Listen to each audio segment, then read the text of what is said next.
हल्द्वानी में कांग्रेस की जय हिंद रैली और इसके जरिए कांग्रेस ने शक्ति प्रदर्शन की भरपूर कोशिश की। हर नेता अपने अपने तरीके से अपनी अपनी तैयारी के साथ पहुंचा। कौन कितनी भीड़ लाया इसका भी आकलन किया गया। ये रैली सैनिकों के सम्मान के लिए थी और इसके जरिए एक संदेश भी देने की कोशिश हुई। सेना देश के गौरवशाली जनता और भारत माता को समर्पित है ये जय हिंद सभा जो है, और देश के सभी कोनों में कांग्रेस इस तरीके की सभाएं कर रही हैं। और हमने जब भी देश का प्रश्न आया हमेशा जय हिंद कहा, और आज भी हम देश के साथ मिल करके जय हिंद का उद्घोष कर रहे हैं और पूरा राष्ट्र पूरा देश हमारे साथ जय हिंद का उद्घोष कर रहा है। आज हल्द्वानी में भी सारी हल्द्वानी इसके अगल बगल के सारे इलाके के लोग आकर के बहुत उत्साहपूर्ण वातावरण में जय हिंद कहने के लिए आए।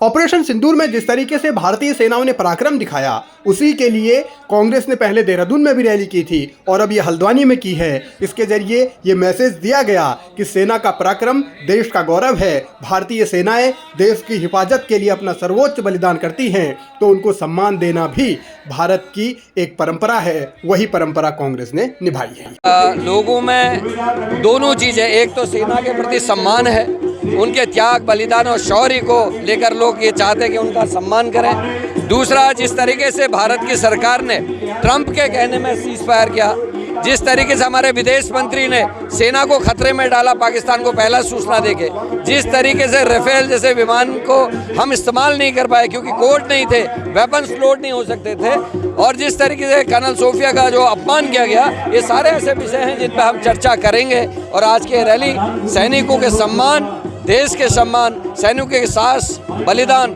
और शौर्य को समर्पित है। कांग्रेस की जय हिंद रैली में एक दिलचस्प तस्वीर भी देखने को मिली। डोनाल्ड ट्रंप अमेरिका के राष्ट्रपति, उनकी तस्वीरों को क्रॉस करके कांग्रेसियों ने हाथ में लिया, लाल निशान लगाया गया और ये हमला बोला कि आखिर ट्रंप भारत के अंदरूनी मामलों में दखल कैसे दे सकते हैं। यहीं से सवाल भी उठाए गए और यहीं से आरोपों की झड़ी भी लगाई गई। सवाल सियासत को लेकर भी उठे और सवाल मंशा को लेकर भी। आज इस गौरवशाली क्षणों में मुझे भी यहाँ पर आने का मौका मिला है, अवसर मिला है। हमने कभी सेना के नाम पर, देश के नाम पर राजनीति नहीं की है, लेकिन हमेशा भारतीय जनता पार्टी ने सेना का राजनीतिकरण किया है। आपदा में भी इन्होंने अवसर ढूंढे हैं और निश्चित रूप से आज जो आतंकवाद के खिलाफ हमारी सेना ने पाकिस्तान पर घुसकर आतंकवादी ठिकानों को नेस्तानाबूद किया है और फिर साबित किया है अपने पराक्रम को, अपने वीरता को, अपने सैन्य पराक्रम को प्रूव किया है हमारी सेना ने। इसलिए आज हम उनको यहाँ पर जय हिंद सभा के माध्यम से उनको नमन करने के लिए, उनको याद करने के लिए, उनको प्रणाम करने के लिए, उनका सम्मान देने के यहाँ पर मौजूद हैं।